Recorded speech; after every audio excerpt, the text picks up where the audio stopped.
Vậy cho hay dragon thấy hắn phun đòn hay tối đậu lek hay xây hầu hay hi bung chia hay cuống giờ rục con lạ cuống sống qua dễ liền tê là hay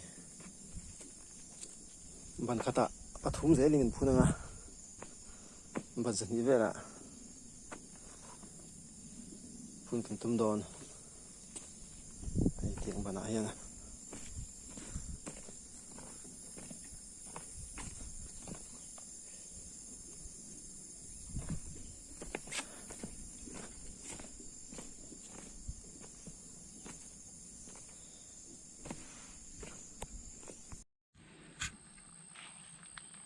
lại hiền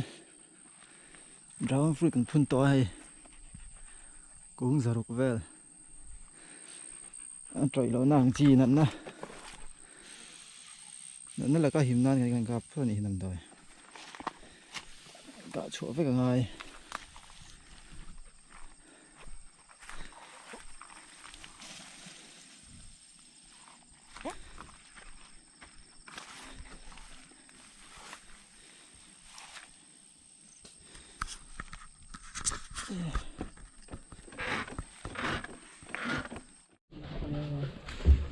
bahar pohar ini lah antol le man tuan le 45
phải mang ô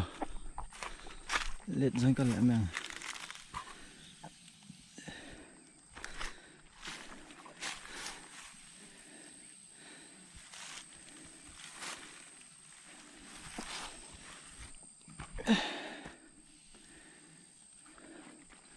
lum tuk anh này chú scented anh scented giờ là tiếng nó về chun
răng phu thi bơn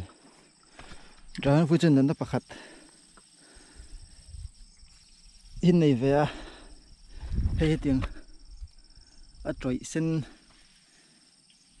sen phật nuôi anh thủy nè chú tiền chân vây đủ em hết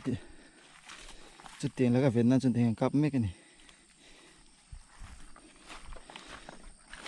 hay tiếng hị sen trắc khi này thủy nè thì ha trội thủy nè chú mình chú cắn vền chặt chặt ngay